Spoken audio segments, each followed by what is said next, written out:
I think, as you can tell, I have a preference for riding in serene places in the city. And I definitely think Seattle is, you know, compared to LA, I don't know, wasn't an avid I rode bikes in LA, but I wasn't like a dork about bikes in LA.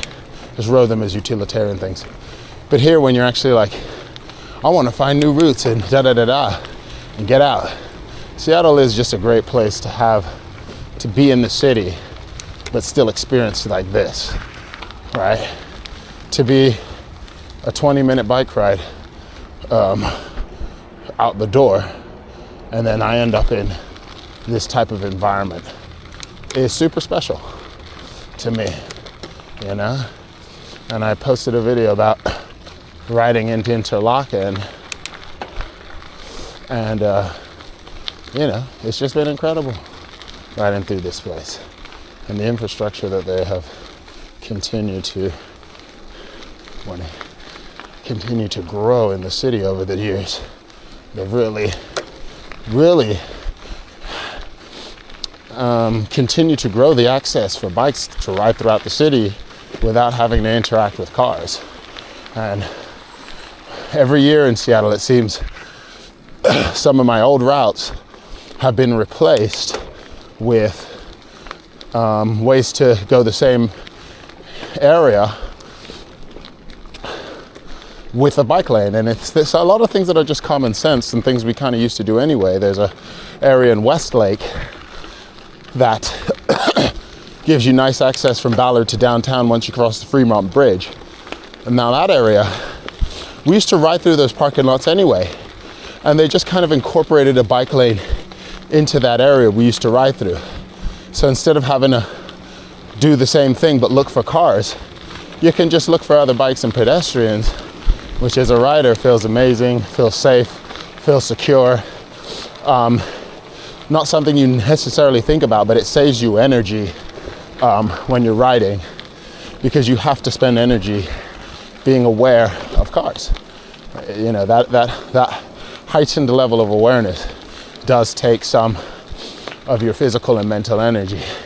And so having those things alleviated makes the riding experience more fun, you know? And so, yeah, as someone who rides now, especially as I'm riding now for leisure, I'm riding because I just want fitness and to be outdoors, to be on my bike. Why would I ride on the road, right, if I'm just trying to have fun? You're gonna build your fitness no matter what you do. Like this whole thing about like training and da-da-da. The number one way you get fit on a bike is enjoying yourself.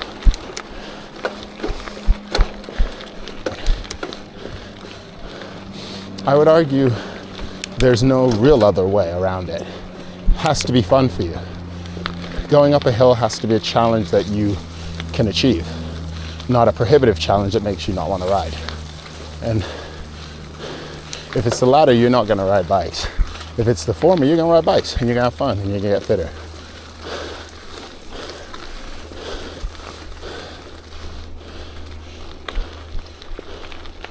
Morning.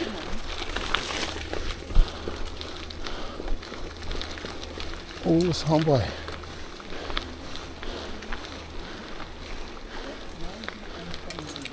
Oop, coming up behind you. Good morning. Morning.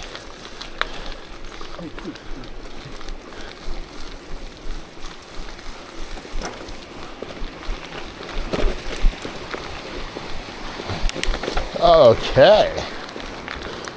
We're rocking and rolling. I feel like the shifting issues are not as bad. They're not perfect, but pretty good. Good enough to get up this big. There becomes points where it gets really steep and your tire grip, you just have to kind of go slowly. Because if you put too much power down too fast, your wheels will slip. So you kind of have to really just eke up and go slowly. It takes a lot of energy because when you're going fast, you get to have the advantage of momentum you're building. But when you go slowly, it's almost like you got to pedal every stroke. You know, like this part here. You can't go too hard. See?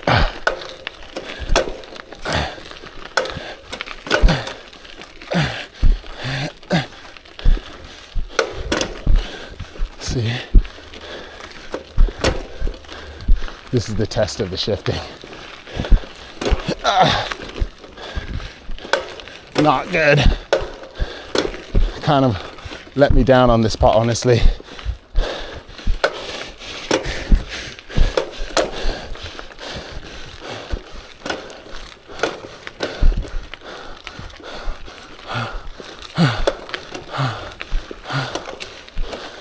Yeah, it's click-clacking at that top one.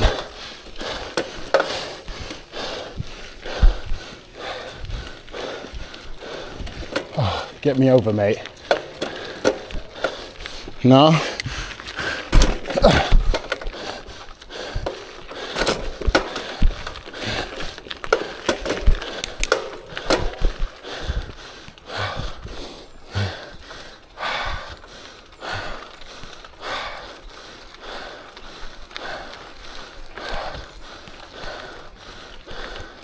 See that last gear.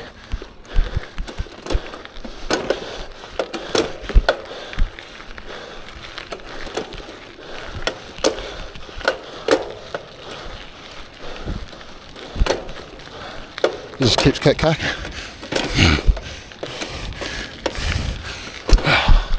Fuck.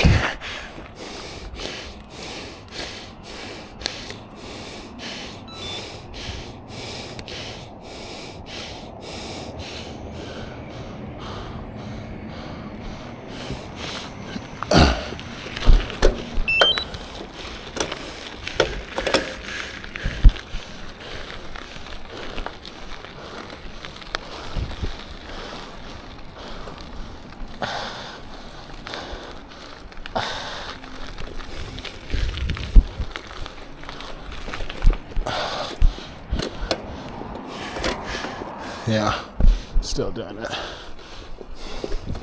Yeah, I just have to re-index it. Oh, fuck. I made it up that fucking bitch, bro.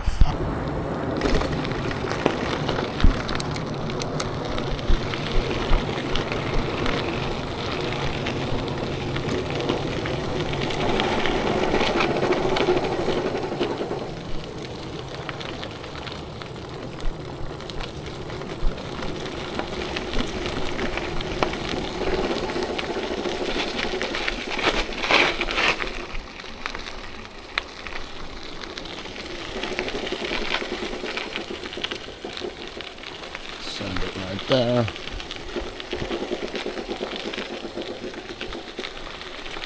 Yeah, that's it.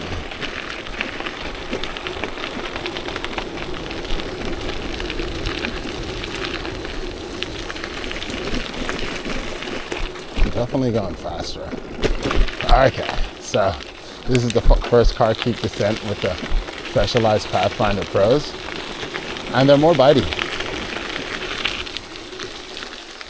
It's fun and a little bit scary. I don't know what I'm scared of. I don't think I come down here as much on the Poseidon.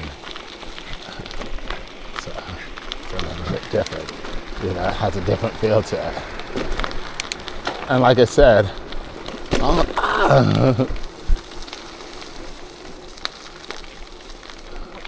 Morning. I'm trying to hold on. It's a little bit more damp in here this morning. Not as dusty as the other days I've come. This is definitely a place where going downhill, I would use a dropper post. And why I'm riding right now, it's the middle of August. This is why I keep my fenders on year round, because I like to ride in places like this where the tree cover keeps it a little more damp and there's water running, but there's also been a rain, so it tends to evaporate less quickly than the waters where they're being hit by direct sunlight. So these paths year round tend to stay pretty cool and even damp, moist a lot of the time because there's water flowing through. So, very fun place to come downhill. Very fun place to come test your gravel bike and brakes.